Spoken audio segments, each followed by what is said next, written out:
All right. Good morning. Welcome to the Comic Book Hall of November 2022. Today is the 25th of this year, and I hope everybody here in the States had a great Thanksgiving. If you guys have holidays in other places, I hope they went well. I hope you get to spend a lot of time with family. And I want to show some things. I've been incredibly busy as always. And right off the bat, I want to say that tonight will be the show Cabinet of Chaos here tonight on the Howler Mouse channel with guests tonight. I will be home. The house is empty. It is just me for a few days. I have a Thanksgiving at 1 o'clock to go to. We had Thanksgiving Wednesday night here. Well, hey, why not? It's also raining outside, which means comic book time. Because of those days as a kid when I used to get a great big huge stack of comics and crawl on the bed and listen to the rain on the roof as I read. And I got to tell you, I want to do a little clarity here before I get into the comics because I got some good stuff, man. There was a 50% off sale at one of the honey pots that I go to. And got some good stuff. There's probably going to be a mix of some stuff I probably showed before because I'm rearranging and arranging and things like that in the comic book room. So it's a bit of a mess right now. So I've been sticking them in a box just to be able to, got a cat on the table, just to be able to get things going quicker.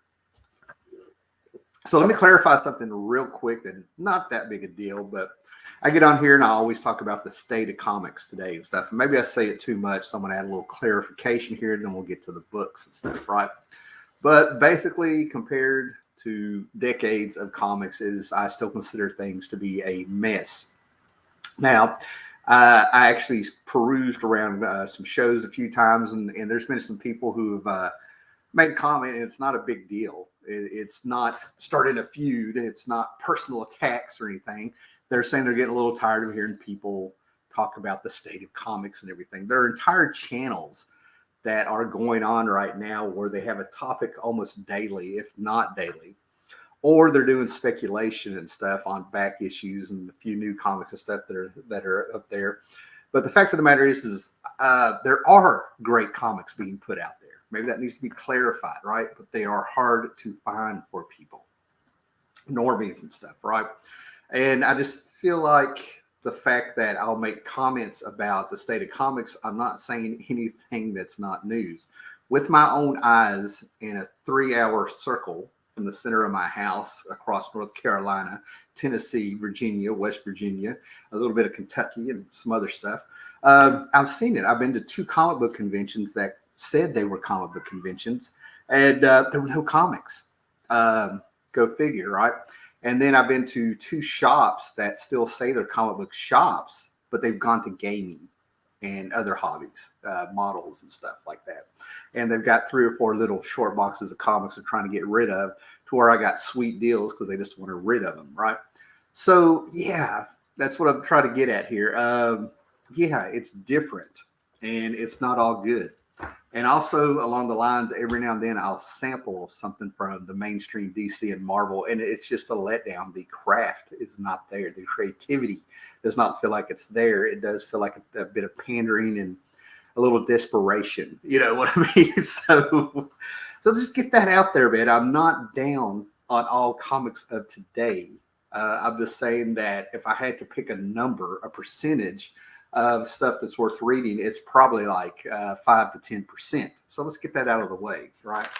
So if somebody pops up and they like some books that are coming out that I've read that are crap, as always, as it's always been here, good for you. If you like it, great. It's your money. Spend it and stuff, right?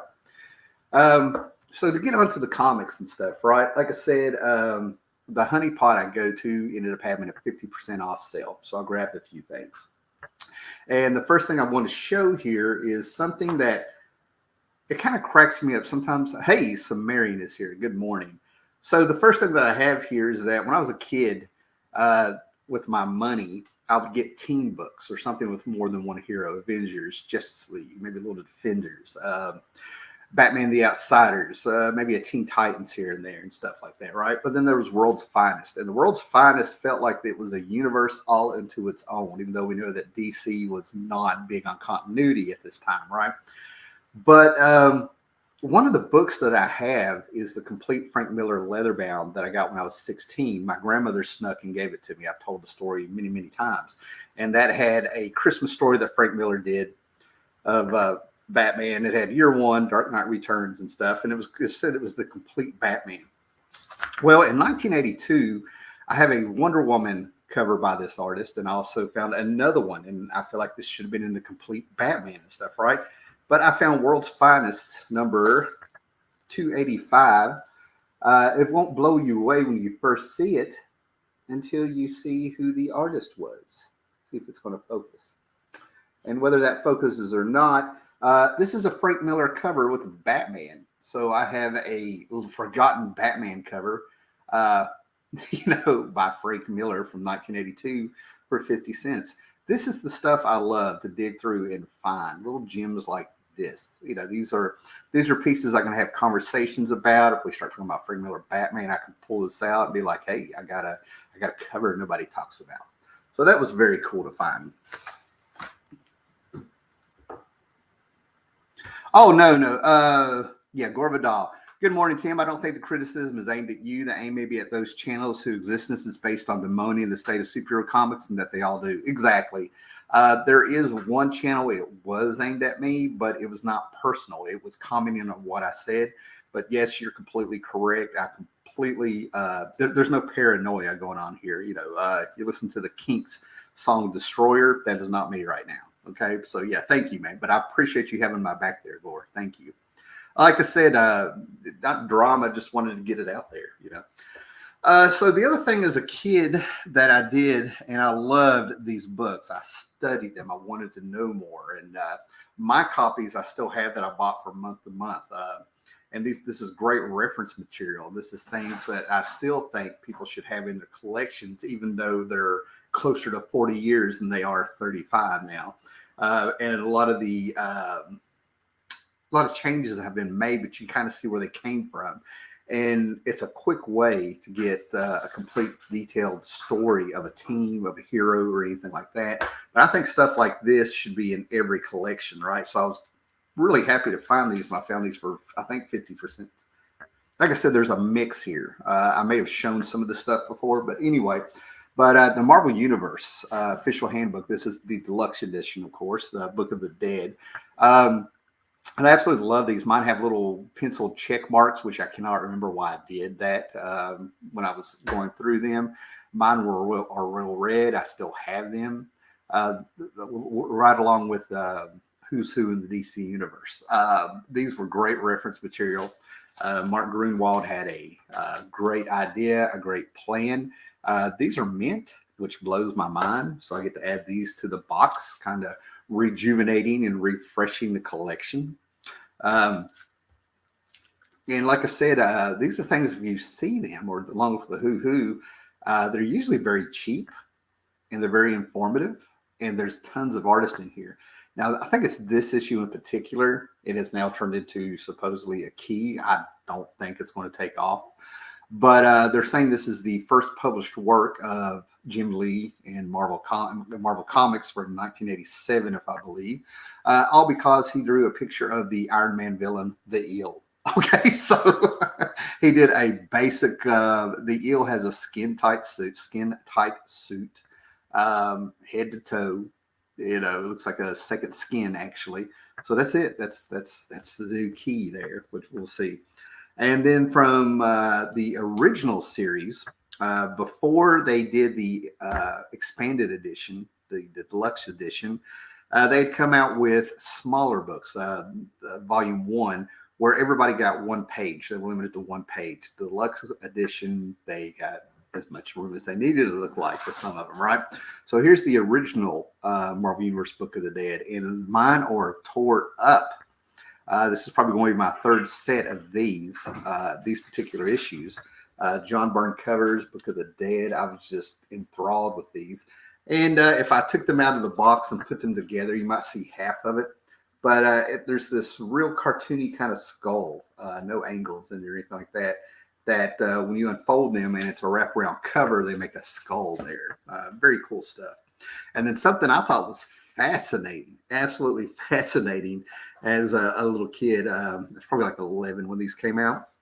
Is they did a books of weapons, hardware, and paraphernalia, where I think it was Elliot S. Brown, I think, got in here and he showed you how Cyclops' visor worked. He showed you what Wolverine's skeleton looked like and how the claws fit in his forearm, how Captain America's shield was actually balanced, and how they were able to get an indestructible shield to have handles so he could hold on to it. The insides of Rom and Machine Man, and how the wizards. It's great stuff. How the Ant-Man's, you know, and it's a little blueprints, a little technical blueprints and stuff. Graph paper makes me think of the 80s. And I think there's some backgrounds in here where they have them on like graph paper. Graph paper, of course, was used in seventh grade math to do longitude, latitude, and more than, less than, all that stuff, right? If you guys were there, you know what I'm talking about. But the real purpose of graph paper was when you did modules, at least with my D&D group, you didn't always have the fancy little maps and stuff that lay out on the table. We didn't use the little figures and stuff to show where we were and stuff.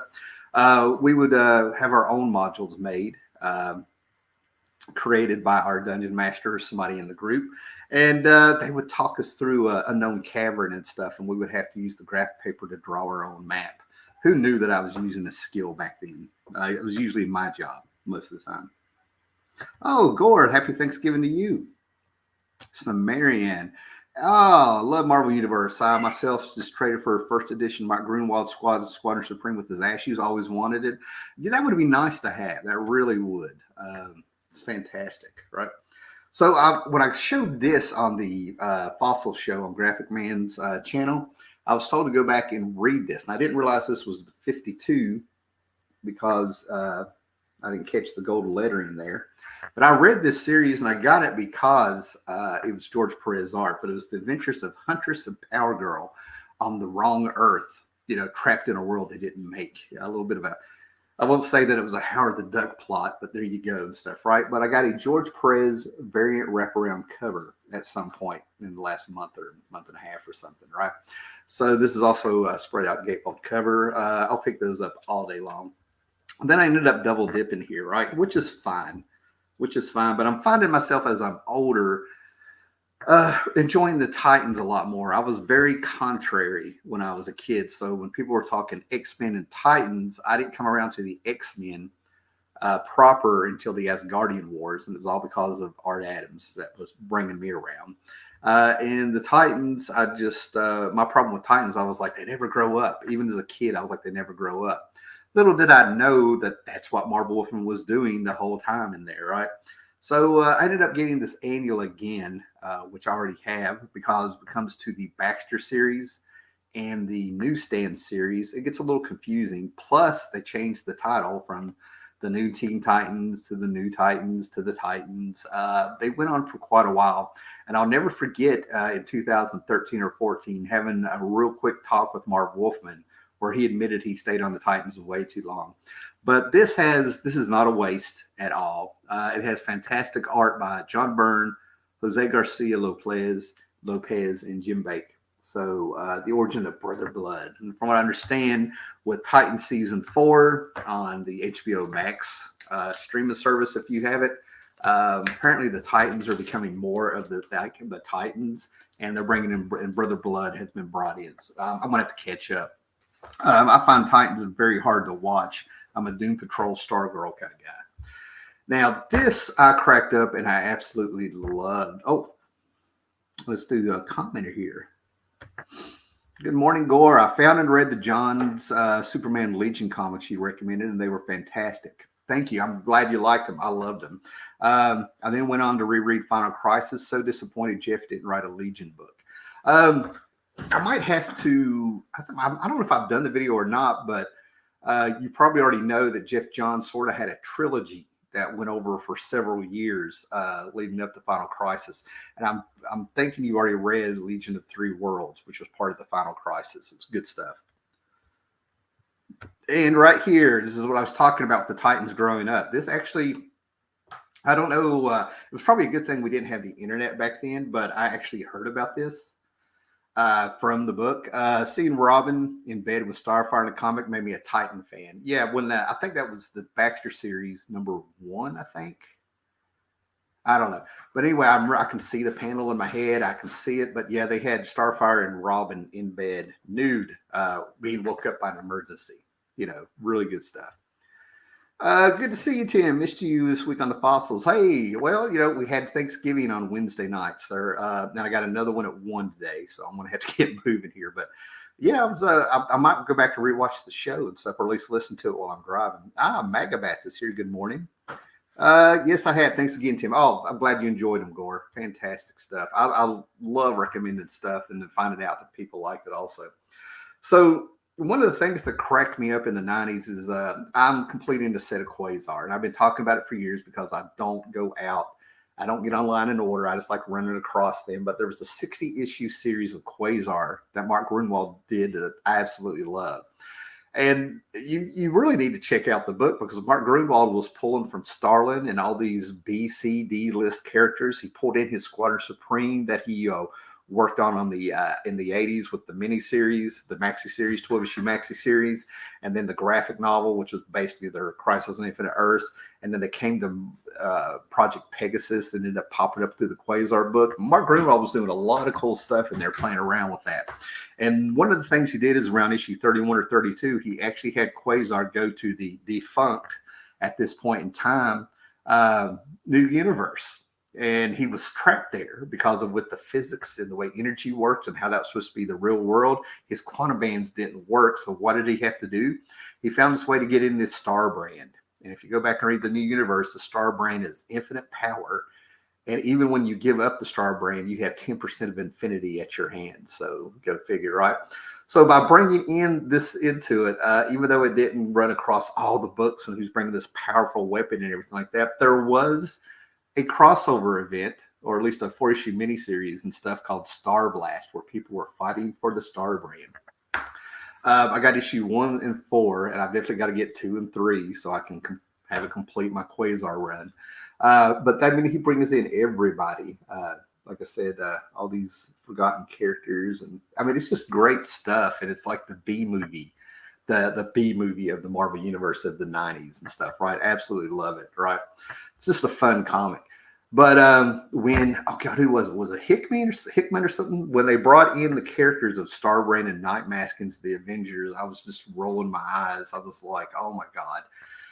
I mean, I totally get it. They were probably doing it to keep the rights and to have something in print or whatever they had to do and stuff. By making those characters proper in the Marvel Universe wasn't a problem, but don't act like in your continuity, Quasar did not already bring a star brand in there. There was already tools and seeds and things you could pull from to put that in the Avengers, which would have been cool. But there you go. Whatever. Something I got here. This was I found out this was a 2-issue series from JC Comics in the early 80s of Wally Wood's Thunder Agents. No, Wally Wood does not work on it. Haven't read these, but I got turned on the Thunder Agents. I always sort of liked them, but I never really dove into them. And then it was actually Charlton 66 just talking about them. He didn't tell me to go read them or anything like that, but he was just. You can tell he loves the Thunder Agents. So that's what got me into it. And it's good stuff. Little wraparound cover there. Great stuff, man. And then, let me see, did I bring it? I thought I brought it in here. Anyway, I'm a Von Bode fan. Von Bode, excuse me, right? And he was an underground / head shop artist of the early 70s, and there's actually clips of him explaining his strips and cartoons on YouTube from the 70s in a college class, talking about Cheech Wizard and a few things. And it was Cobalt. Cobalt 60. Anyway, he had quite a few things. Well, he ended up passing away, and his brother took over. And I really discovered Von Bode's style, if you will, in Wizards, Ralph Bakshi's Wizards, when I was 5. I was actually at a community college surrounded by 70s hippies who missed out on the love, watching it on 8 to 16 millimeter on a projector on a screen had my mind blown away. And then Epic Illustrated had a Cobalt 60 run going on, right? So I always pick up anything, and here is Geoforce, right, by Mark Baudet. A very distinctive style, which I absolutely love. So I'll grab these all day long. And I've actually got something I might show a little bit later. I've started doing artist trading cards. It's where you make your own trading cards with my markers and my pens. And I've actually done 4 characters from Wizards, which I may end up grabbing. I could have swore I brought that in here. That's all right. So I'll go with that. Now, I got this for 50 cents and it blew me away. And I'm always picking them up here and there. If I'd known in the 90s, this series came up very sporadically through the 90s. The tale that I heard or read or did something somewhere is that Alan Moore did 2 things for 5 years. He studied magic and he studied Jack the Ripper and actually thought he came up with who the killer was. So after 5 years of studying From Hell, if that's a true story, of Jack the Ripper, he came out with From Hell with Eddie Campbell, and this came out very sporadically. And I think there was 11 issues, and I now have 5 or 6 of them as they come through. Of course, I have the trade. And the movie is not bad, Johnny Depp. It's not bad, but it barely scrapes the surface of everything that Alan Moore and Eddie Campbell did in this From Hell book. Highly recommended. One of my favorite works by Alan Moore. And the only chapter out of 11, and I guess it was necessary because he was doing background information and history that was real and everything, was issue 2, where 2 characters are going around London, and it's just pages of showing buildings and telling the history of how they got into England. About killed me. And then when you find out at the end that those buildings that were brought in by Masonites or whatever secret societies you want, and occult rumors and backgrounds and stuff, they actually end up making a pentagram throughout when you look at it on a map in London. I was just like, oh my gosh, wow. There's a little bit of payoff at the end, but it was hard reading. It really took me 2 or 3 tries to get through it. I almost skipped it. Cool mugs in the background, skulls. I think the Grinch, maybe a skunk or stinker. Those are actually my wife's, believe it or not. That's just how we are. I'm in the kitchen because I'm doing things in the comic book room. It's just not right now. That's why the lighting's all messed up. Now, I couldn't believe I got this for 50 cents. This is an iconic cover by Carmine Infantino. And it's actually a book I never read. Now, I have read Adam Strange stories by Carmine Infantino and was it Broom, who may have wrote those. I could open it up and find out. But this is an iconic cover. This is back in the day when Julius Schwartz would come up with a cover, and then you would have to base a story on the cover first to inspire people, man. But I ended up getting this 50 cents. Very decent. It's loved a little bit. It's got some love on it. But a very decent copy of Strange Adventures number 242 with the iconic cover by... And Alex Ross ended up doing this cover for a series of one-shots came out that was a tribute to Julius Schwartz and the greatest covers that he came up with. And then you had new people come on. I think Grant Morrison ended up doing his version of the story that inspired him from this cover. So, yeah, it's very cool. Very cool. I might have to frame that beside the Alex Ross one. And I'm giving in. There's been things that I've been doing over the last couple of years where I'm completing, like I'm getting all the Crisis on Infinite Earth crossovers, all the books that have to do with it, all the Secret Wars 2 crossover events. I haven't got around to Acts of Vengeance. See what else was there? War of the Gods, all those great big Inferno. Just swing a stick at the X-Men, and you had company crossovers there for a while, right? And I've decided somehow I've had issue 2 and issue 1 of Infinity Crusade. I was done after Infinity War, and I actually sold my Infinity War books a few years ago. I'll probably end up picking them back up. But yeah, issue 3 of Infinity Crusade. I think I just need issue 4 and 5 now or something, right? Just by finding them for 50 cents and stuff, right? These were $1. I'll pick these up all day long. This is a first print, but for some reason, I'm getting very nostalgic for G.I. Joe and Transformer books. I wasn't into books that were like licensed properties. Now, when it came to the toys with my $5 what was it, $5 a week, $5 every 2 weeks, something. My little petty little allowance back in the day, which I should be more grateful for now that I hear my tone. But anyway, I didn't get the licensed property stuff. Now, I had a friend named Jason, and I hung out with him in 1983 a lot. And he was one of those 80s kids whose mom was gone all the time. So, locked the door. We had a lot of freedom at his house. He had G.I. Joe and Team America and Warlord just laying around all over the place. He was maybe a year or two older than me. So, what was I, 10? So he's like 11 or 12. And he's also the person that blew my mind because he would take his G.I. Joe action figures, unscrew the screw from the back of his figures, mix and match torsos, legs, and heads, and make his own G.I. Joe. I never thought or heard that. It felt blasphemous. You take care of your toys and stuff. My toys were G.I. Joe and He-Man, for quite a while. So all of a sudden I'm just getting a lot of those. And a little thing about Legos, I love the Lego ads. And I played around with Legos, don't get me wrong. And I really played with Legos when my son was younger because I would end up being the one putting things together there for a while. But you can actually, your Legos will work with any Lego from any decade. They all still snap together, which amazes me. Hey, Breen, I collect event crossovers too. I just need one G.I. Joe Combat to complete Crisis. I think, is it G.I. Joe Combat or is it Losers? I don't know, man. I'll have to look that up. That's fantastic. You might get a kick out of this, but ever since Gunn was photographed with a Kingdom Come background, speculations are in the market for the series and trades. Pretty funny. Oh my gosh, that's hilarious. I don't know. I got to stick to what I'm doing here. I got some comments, but I'm going to leave them there. Oh, wow. I'm going to get back on here a little bit more. I was very happy to find this because I found in the 90s, this came out in a soft cover little thin trade. And it may be the first complete Hellboy story I read, if I remember right? But I think this ran through issues 89, 88, 89, 90, I think. And it's one of my favorite Hellboy stories because you just don't hear too much about it. I think it's called The Wolves of St. Augustine. Feel free to correct me. I'm doing this off the hip, but I about fell down when I found this beautiful copy of Dark Horse Presents with the first part of the story for 50 cents. I tell you what, Hellboy's just cream of the crop stuff, man. Just fantastic stuff. All right, we got Crack in here. Good morning, Crack. Let me back up for Crack just for a minute.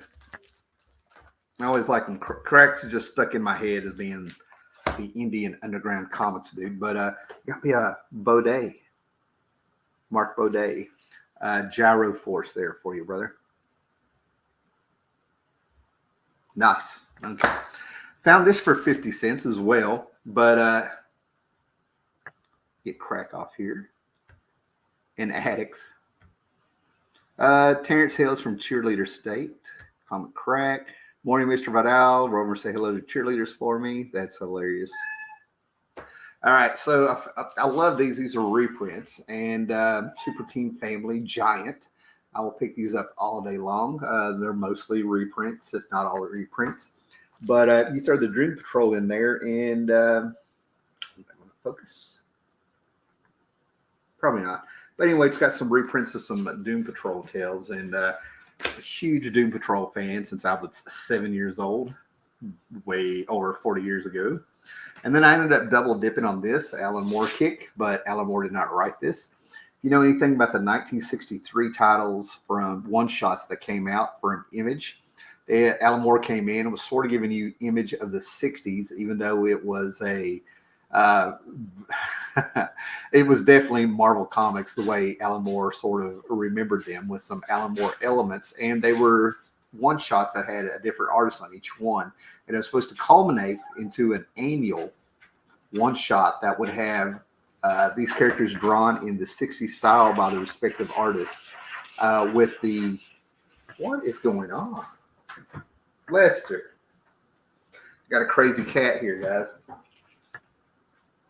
Go on.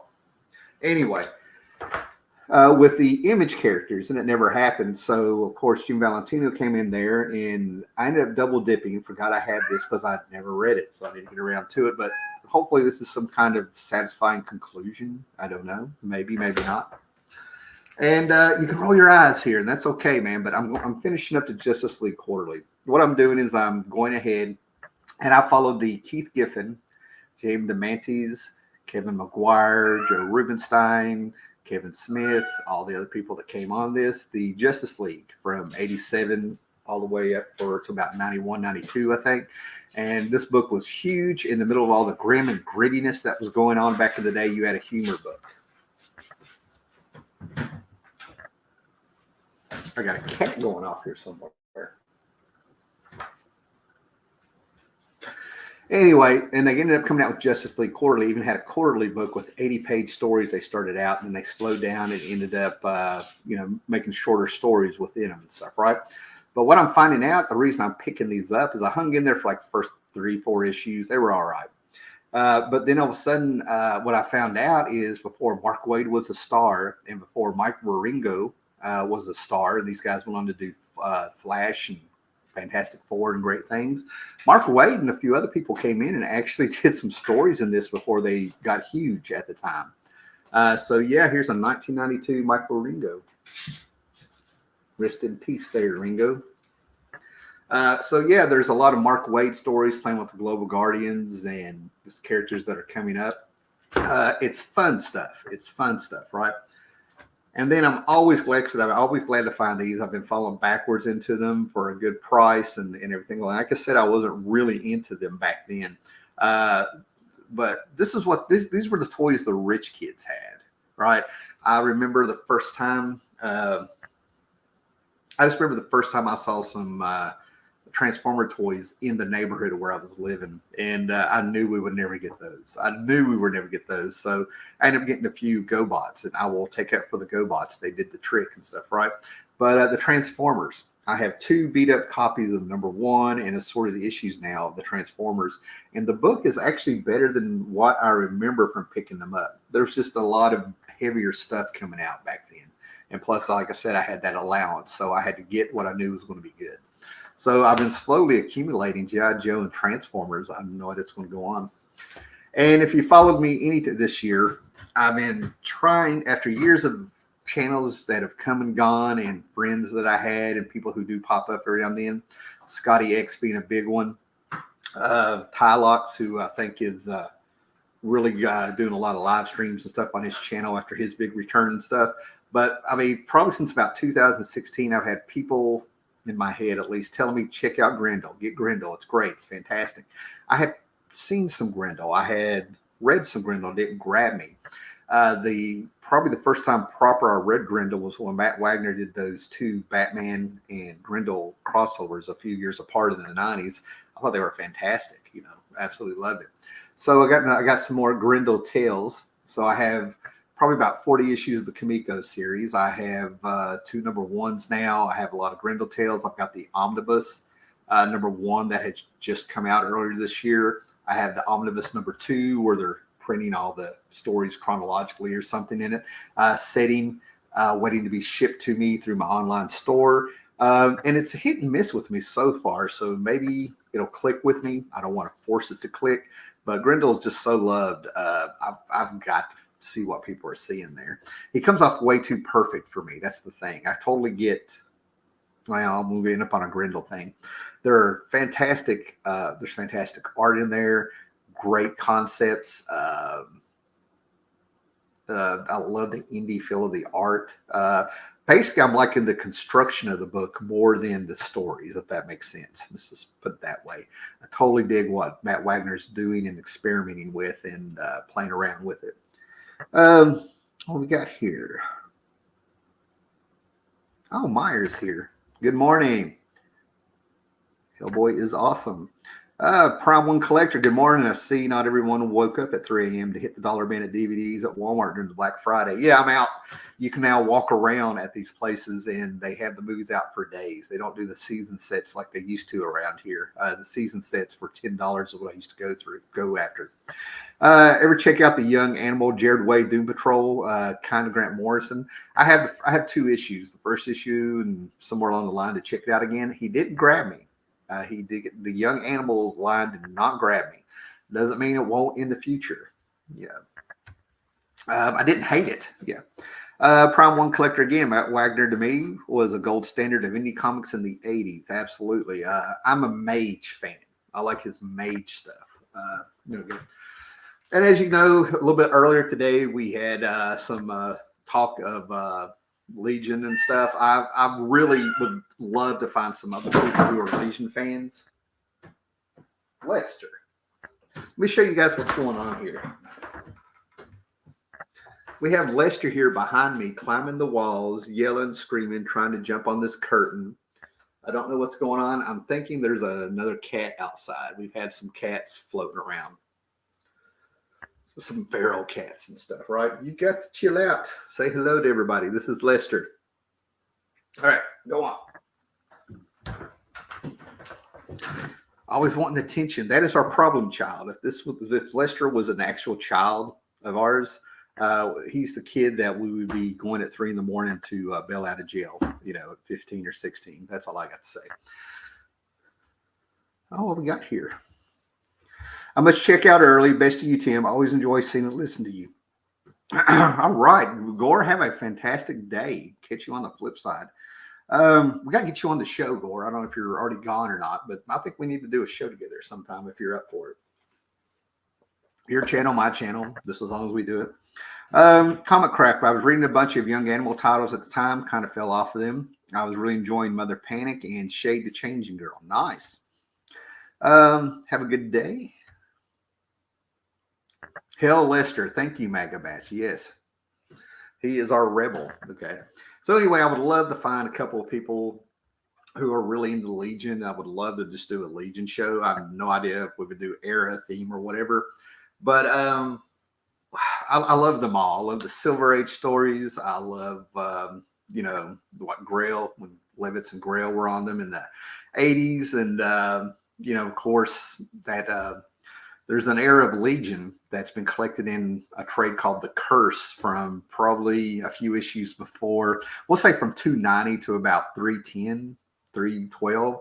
I would put those side by side with George Perez and Wolfman on Titans, Byrne and Claremont on X-Men. I would put that era of Legion books right beside of them. But anyway, they were in Superboy and Legion of the Superheroes, where this turned into their title proper. So I always love finding one that's in decent shape. Always filling in those issues. These are just fun books, just fun books. Okay. And then I might have already shown some of these, but we'll move on and stuff, right? But I have completed my Johnny Quest Kimiko series. Kimiko. It is Comico. I got corrected a few times, and the way I pronounce some names and people in comic, because I learned everything I mispronounce is because I've learned those names through reading on my own. But anyway, it is Comico. Okay, not Kamiko. Kamiko was a game, a computer or a game system or something back in the early 80s. But anyway, Johnny Quest. But if I run across these for $1.50 or whatever, and they're in pretty good shape, I will still pick these up to give them a home. If you're a Johnny Quest fan, you will like the series. Okay, if you're not a Johnny Quest fan, I have no idea what you would make of it. But they came out with Doug Wadley, who created Johnny Quest more or less, and did a lot of the work on the cartoon and things. If you don't know who Doug Wadley is, you really need to go ahead and Wikipedia him, check him out and stuff, right?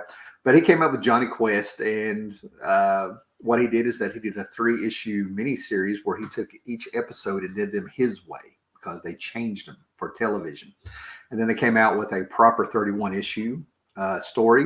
They took a character named Jezebel Jade that only popped up in the cartoon once or twice, gave her a miniseries with one of the Kubert brothers doing the artwork.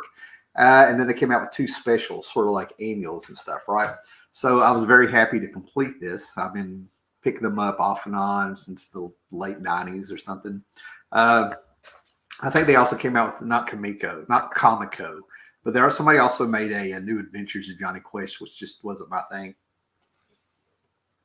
Johnny Quest is of his era, and I even had to make a little bit of peace with the Venture Brothers, as much as I love them for some of the stuff they did with Johnny Quest in that book, in that cartoon series.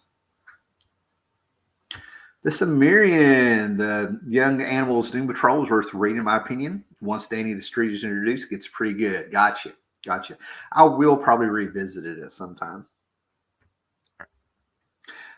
You finished the Quest series. That's fantastic. I only have a small handful, but they're a lot of fun. Don't see them pop up too much. The last issue was very hard to get. I ended up finding it for $1.79. And at the time, this is only like about a month or 2 months ago, maybe. At the time, they were going for like $20 and stuff. I don't know what the deal was, something like that. But anyway, if you have me on Instagram and Facebook, it was very interesting. I didn't get a lot of love on Instagram from them. Some people, got it and liked it and stuff, and I got a few clicks. But what got me was even with my muggles on Facebook, man, I got a lot of love on Facebook for showing that last comic and saying the quest was over and I completed the series. People were just happy for me. Go figure. The people in real life can be happy for you. Isn't that wild? Okay, so real quick, Charleston 66 again, years ago, and I'm trying to think who else it was. Was it Comic Hoarder 14? Too many years, too many channels, too many people over the years. And I still have the phone numbers for a few people who know they're not making that many videos and stuff like that. But I got turned on to one of them sent me, and it was a bunch of Charlton books, right?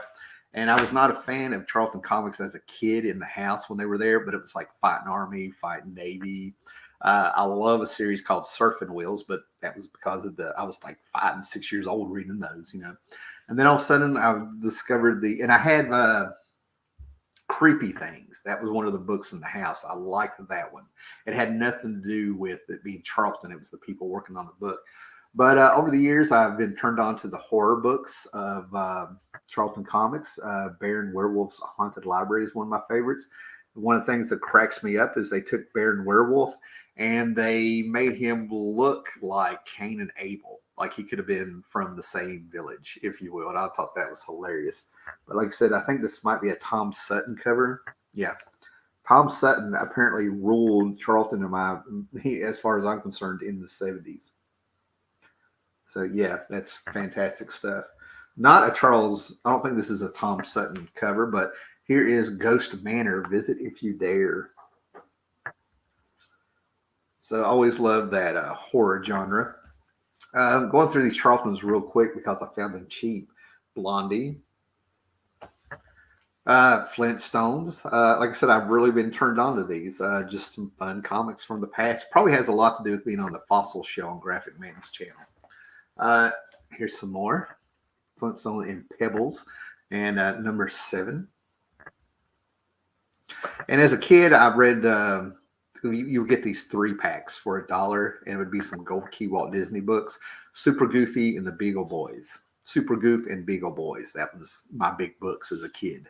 I would read this heavy stuff like heavy metal, some Fantastic Four, hi-fi, sci-fi, books with a lot of big stakes and stuff. And Heavy Metal Magazine was the one I chuckled because I really shouldn't have been reading those. A Little Swamp Thing number 2 by Lynn Wein and Barry Windsor Smith and things like that. And then you'd see me in my corner over there, like all excited and happy to read Super Goof and the Beagle Boys. Loved it. Love it. And then we have this spoof, definitely of its era, The Lunatic Side of Life. Now, I'm reaching that point where I realize I'm forgetting things that I knew. Okay. Like it just comes with age, right? So I feel like I knew about this book and it just dwindled. It's the cup with the hole in the bottom. I keep filling the cup and it leaks out the bottom a little bit. So I'm at that age where I forgot a lot here, but I'm digging what I'm seeing here. I got to tell you, man, that little indie feel trying to leak into mainstream comics at the time just cracks me up. Definitely of its era. Okay, we're a little bit over halfway through.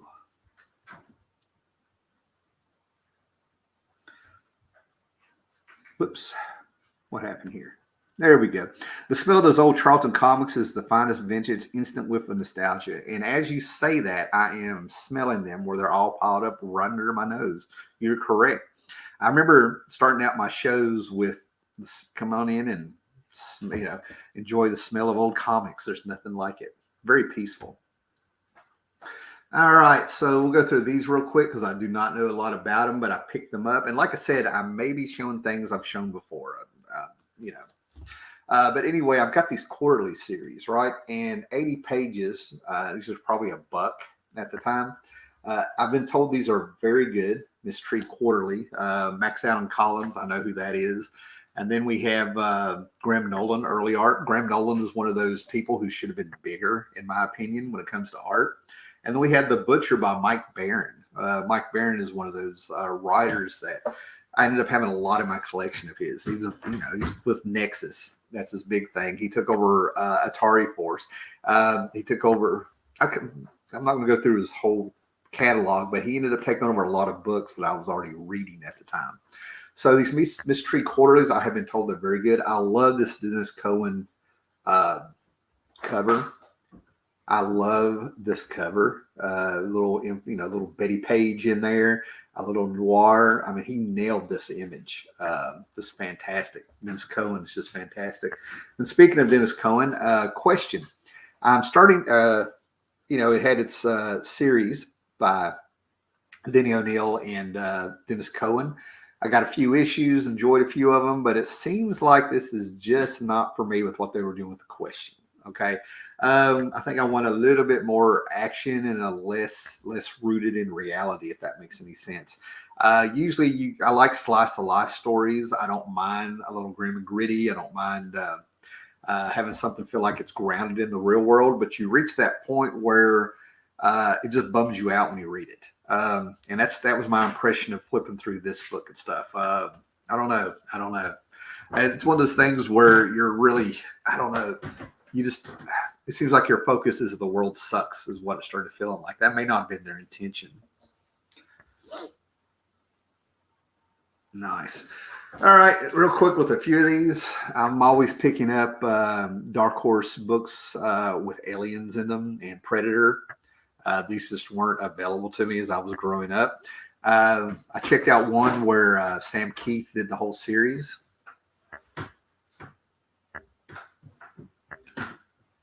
Lester is chasing nothing over there. But I always, Aliens Rogue, I'm always picking these up. I got a big piecemeal of several of the miniseries and stuff. Really good stuff. Dark Horse really had a feel back then. It was all of its own, no doubt about it. And then I about laughed when I saw this one. And I'm pretty sure this was 50 cents or $1. I can't remember which one it is, but I will pick this up all day long. I was very excited about this. I knew it was coming. I couldn't believe how quick it came out.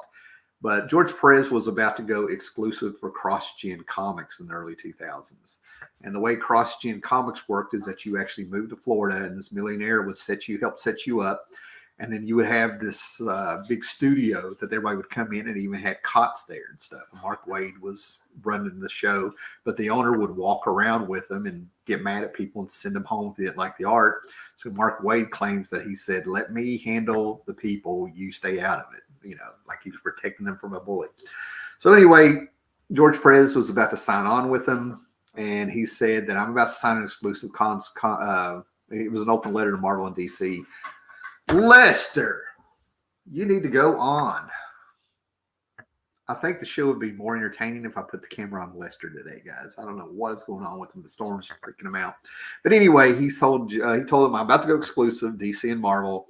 And if you want this to happen, it better happen now. And there you go. Mark Waid and Kurt Busiek was supposed to come on and do this. Mark Waid could not do it. But he said Kurt Busiek, with him, it is in fine hands. So we got the great JLA Avengers 4-issue miniseries. And here's number one I found for $1.50. Very important book. This is one of the books that Earth X and this book, I feel like, are bookends for proper Marvel, in my opinion. Take that as you will. I did a video years ago about the mini deaths. I think that's what it was called, the mini deaths of Marvel Comics. And for a ton of people, I did not realize that they felt Infinity War was the true ending of Marvel Comics proper. And then as you went deeper, you had people like Kurt Busiek and some actual comic book people in the industry, if you will. But they were saying things like, it's not so much that Marvel had a death, it's that the proper Marvel ended in certain for certain titles at different times. Like the first 200 issues of Avengers, that's the proper Marvel Avengers. The actual Marvel continuity and stuff actually should have ended like in 72 or 3 or whatever it was when they started doing Spider-Man team up, having Spider-Man meet a hero every month. So it's turned into a fascinating look at people's perspectives and comic book history for me when I was doing my digging. See, that's why I love comics, man. I show a comic like this to show you my haul, and I trail on things that I remember. It was fantastic.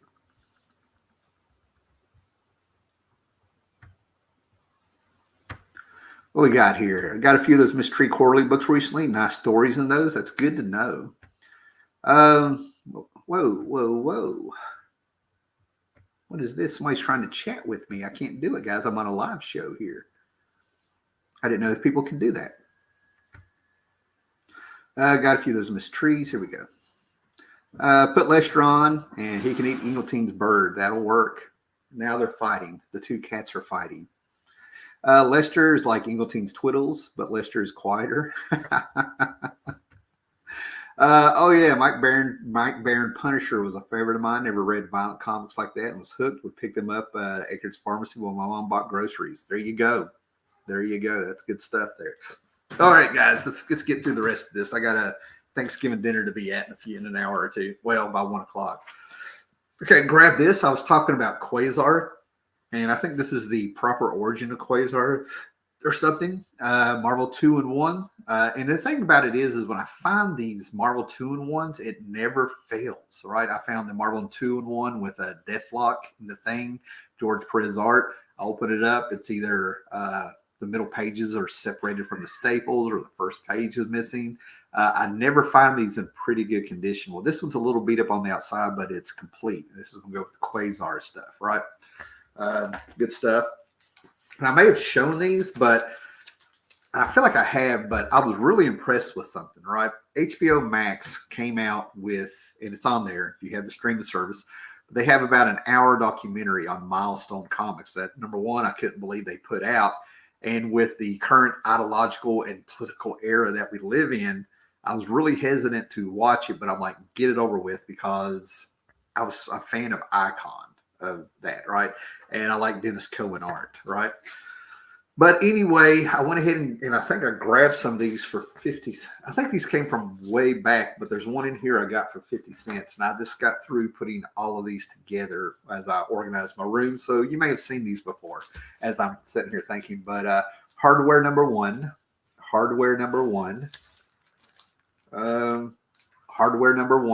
Just went ahead and picked them all up. Icon number one. And Icon number one bag with a different cover, right? So I liked the coloring in Milestone Comics. I like the paper quality. And I just felt like that it was just a fantastic and brave thing. I can't believe I'm saying that, because this was the early 90s that DC was doing, starting up another universe at the time. Remember, let me tell you why. Let me make sure about that, because of the current ideological and political environment we live in today. It seems like everything needs to be expanded on. But it has nothing to do with race for me or anything with those books. To me, these were just another universe coming out. You had Ultraverse, you had Image, you had Defiant, you had all these other little ones that would come up after that or during that or whatever they were doing. And DC comes out with Vertigo and Milestone, Vertigo proper and Milestone and stuff going on. And I was like, that's pretty freaking cool. You know, I thought it was going to be huge. Oh, we got a good storm coming now. I love the sound of that. You can hear the rain on my metal roof we had put on about 2 months ago. Fantastic. Anyway, but Milestone, like I said, I loved Icon. I love that book. I have no idea where those books are that I had, but Icon was a fantastic book. Now, I think I showed this, but I do not need, when I have my insomnia, I do not need to be on Amazon or eBay. This happens every now and then, but I found this is Alan Moore's Providence through Avatar Comics. And I wanted the complete edition altogether because I found the first 9 issues in dollar boxes, which blew my mind. And anything they do through Avatar and trades like this and stuff cost you an arm and a leg. It feels like maybe a little piece of your soul. I don't know, but it is Avatar. But I really enjoyed the Providence. And this is both a prequel and a sequel to, pardon me here, Nemonomicron. I'm going to end up getting my Evil Dead mixed up with my H.P. Lovecraft, okay? But anyway, I really enjoyed this book. There was some gratuitous stuff. There's something about writing for Avatar. I don't know if Avatar tells you to do it or if it's just like an inside joke, or I don't get it. But they put in some gratuitous stuff that really doesn't move the book forward. It doesn't bother me if you have sex in a book. It doesn't bother me with the violence as long as it serves the story. But there's a sex scene in this that you could just rip out the pages and move on, and you never would have missed it. You know what I mean? Like, I don't know. But this is just fantastic. I really like it. It feels like one you really need the other book that goes with this to really capture everything that you're seeing. Because some of it plugs in with that just through, you see a little demon here. Well, you'll know who the demon is if you see the other book and things like that. It's kind of like fills in the gaps for each other. But the ending is what got me, because it plays into real life. And you're just sort of like, oh, that was weird. Very weird effect. Alan Moore started doing these things where comic books knew they were comic books, and you were in the real world reading the comic you're holding. It's just real interesting stuff that he was doing. But anyway, I like it. But like I said, Avatar just throws in some gross stuff every now and then that doesn't deserve anything. And we're on the last few comics, guys. Now, for you guys that are out here, it is looking like, and it should happen, that the Cavern of Chaos will be returning at least for tonight here around 6 o'clock Eastern Standard Time. I got two or three people said they will be on. We'll see how it goes. So make sure you like, subscribe, sub, all that good stuff, but definitely hit the bell. I'm feeling good. I'm feeling like it could be a good show tonight. I don't know. It's a show that's spontaneous and swings from the hip when I run it. We got Mega Bats here, says Marvel did for me one more day. I can see that. Totally can see that. Wow, did they have any old footage of Dwayne McDuffie in that doc? I can't remember if they had footage of him proper, but in that Milestone book, they acknowledged everything. What McDuffie did, what Conan did, what they were doing. Jim Steranko played a little tiny part, at least for Dennis Cohen, on going on with Milestone. It's really worth watching. And they even acknowledged Dwayne McDuffie losing it in that editorial that he did. Now, if you guys don't know what I'm talking about, like I said, take an hour, watch the Milestone documentary on HBO Max. Free plug there for you, HBO Max. Now, like I said, over the years, I've always talked to, when I mentioned the 90s, I kind of took up for the 90s books. I don't know what the current feel is. I can't read the room on people talking about 90s books because, number one, a lot of people I know have fond memories of the 90s, but I totally get people who roll their eyes at the 90s, because at one point, if you had actually gotten every book that was put out in your comic book shop and put them on the shelves, you had over 800 books. But I have fond memories of it. But what is so funny is there were so many books coming out, so many other things going on. There's a lot going on. It was a great time. People were rediscovering Cerebus and retro stuff, current stuff, Age of Apocalypse. There was things going on. But I always said that with all that glut that was coming out, and some of the things that were going on that weren't very good for comics or as a comic, the cream always rose to the top. And I've been talking about this book. This is one of the books I checked out. I got their actual first appearance that's in a TV guide as a comic, not number one of this series, as speculators would have you think, or people with those apps. But I'm finding, like, I'm going back and I'm like, these are decent. And then I found out that it's because this series ran from season 2 to about season 5 of the show. And the people who worked on the show were going over these comics with fine-tooth combs, okay? A fine-tooth comb and everything like that. But I've got a good run of the Topps Comic X-Files. I'm not showing you those books. But I ended up getting on eBay and found all 3 of the digest books. Now, the digest books have extended stories that are originals, and then you give you some Ray Bradbury stories, because I think I have those. I have several adaptations in comics of Ray Bradbury stories, but I think Topps had a series of Ray Bradbury Theater or Dream, something was coming out, and they're putting those in these, right? But these books, if you are an X-Files fan, these are all right. These will give you that little satisfaction there, right? But it's a strange thing with me and X-Files and I, or X-Files and me, or whatever it is. But in '93, I was actually living with a woman. That happens, and I think I was 20 when this came out, and they showed 6 or 7 episodes, and they were talking about canceling the X-Files series. And the girl I was living with somehow found pre-internet days, guys, found the local station, Fox Channel station, that was broadcasting the stuff for the area or whatever, right? And I actually ended up writing a letter calmly explaining, please don't. I'm sure it's not as elegant as I remember, but I was like, can you please, not cancel X-Files? So I'd like to think I was part of that letter writing campaign that saved it. Probably not, but I like to. It's a cool story. But anyway, I think I helped save the show or something. But what's happened is that I would work at these group homes and stuff, and it was on Friday night. They moved it to Sunday, or maybe it's the other way around. And I would bring a blank tape at work and record them.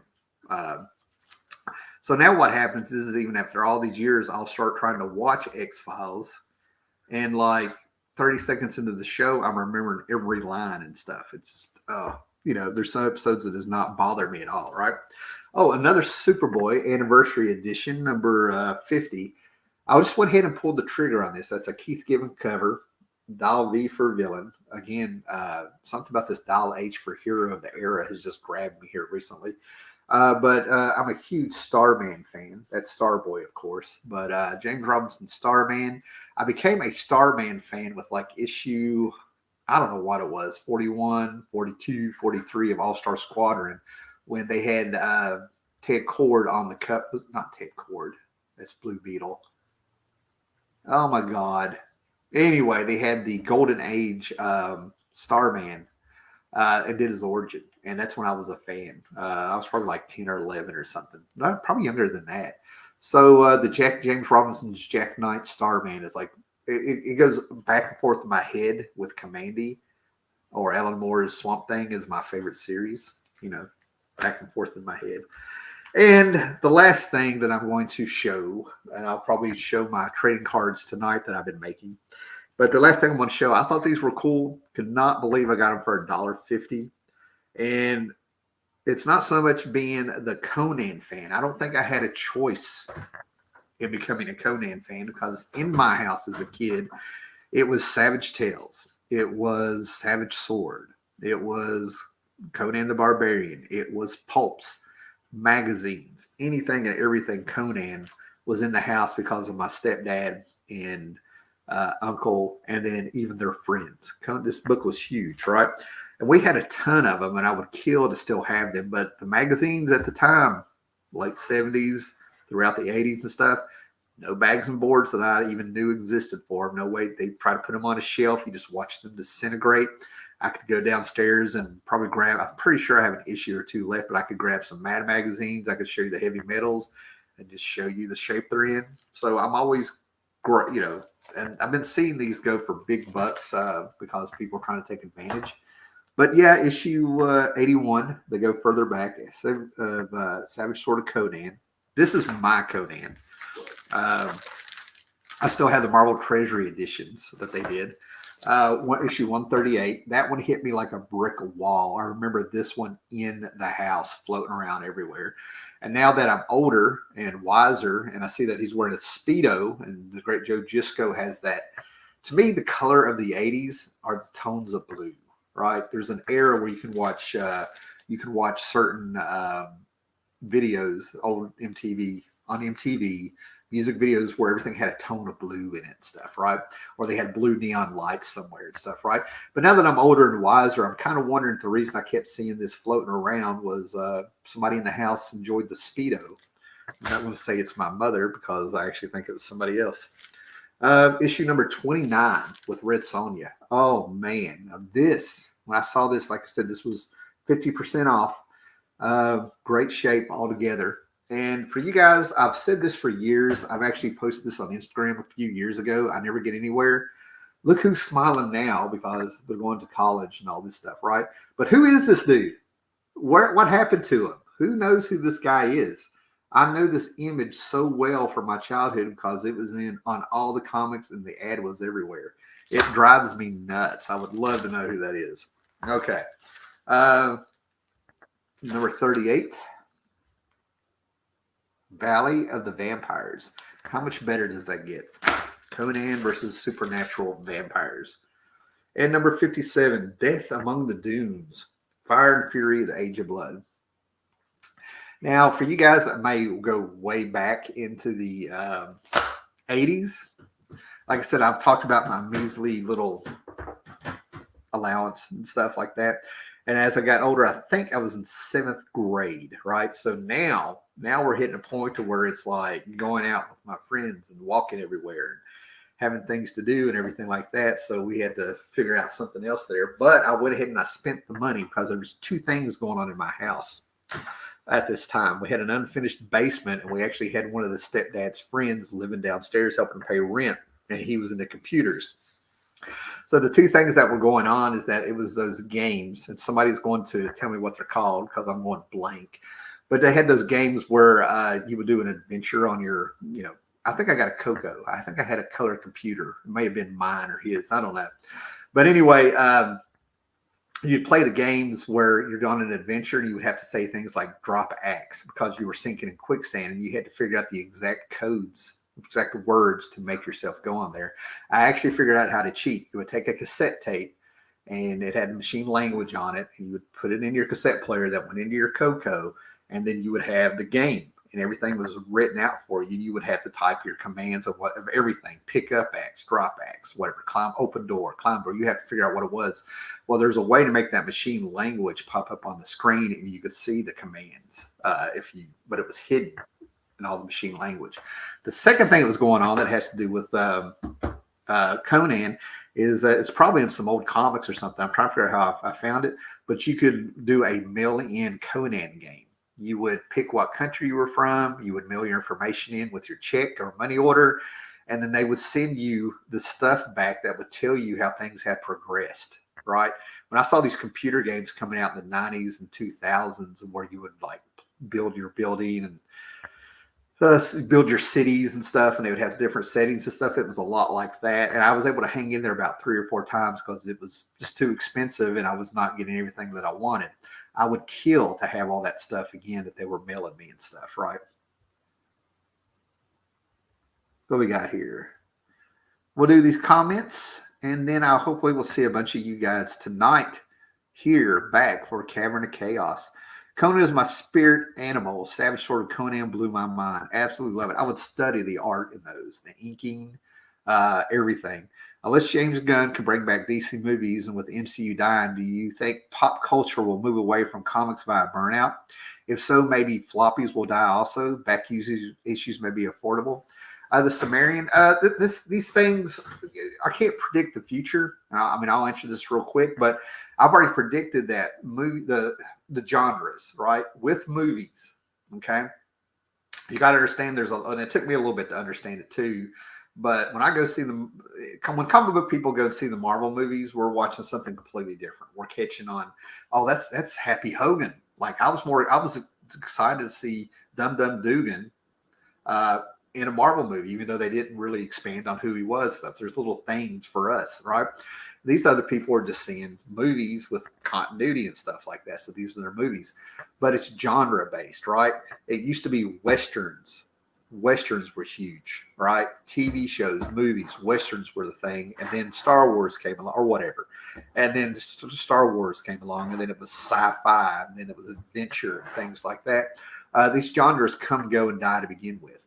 Now, the Phase 4 of Marvel, I think they helped speed that along. Okay. I really do hope they sped that along. And I'm one of those people, I'm just grateful to have the movies because, I had Christopher Reeve Superman. And then I got to see the Batman 1966 movie in the TV show.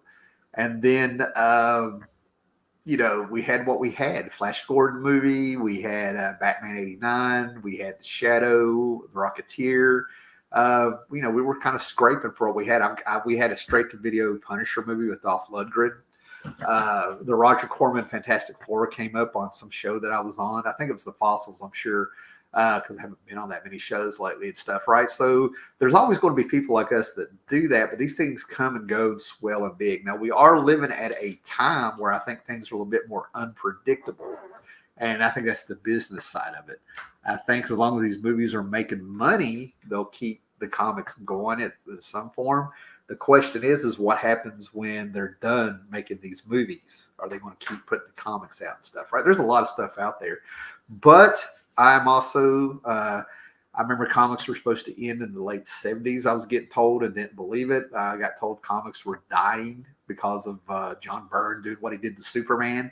Marvel did bankruptcy in the late 90s, filed Chapter 11 to protect themselves. And it's always been predicted that comics were going to come and go or die and everything like that. So who knows? But I think the hobby will always be here, and there will always be people who rediscover comics, even if it's a retro thing and stuff. And the reason I believe this is that as much information as I can get off the internet and as many things that are on YouTube, they have every episode of Sherlock Holmes they started in the 80s. I can't believe I'm going blank on his name right now. But anyway, they have old TV shows on here that you can watch at any time. They have all these channels about comics and whatnot and all these great things. What do I do? I get in my car and I put in Suspense, the old radio show.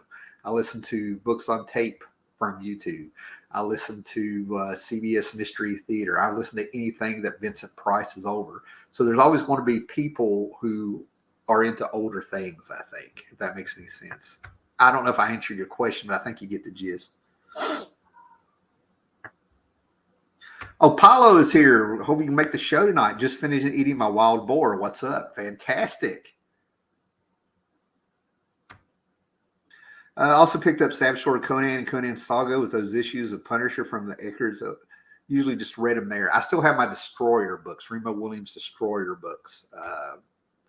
I actually gave up buying Conan because we had so many of them, and somebody would eventually get them and bring them over. So I was getting something I wanted to read.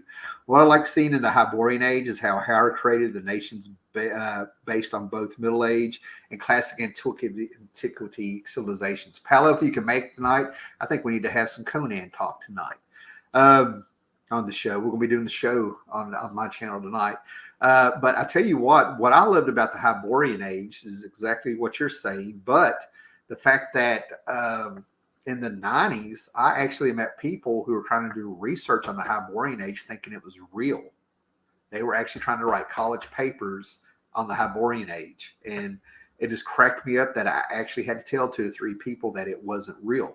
And these were 2 or 3 people over the course of 2 years that, as far as I know, didn't know each other. So that was interesting. But the Hyborian Age, I remember people thinking that it was a real era. And I think it had a lot to do with the movie, more the movie than them reading the books. They definitely were Arnold Schwarzenegger fans. Guys, that's it. I now have a little bit of time to put this stuff up and get to my second Thanksgiving dinner at about 1 o'clock. And like I said, tonight we will be here tonight.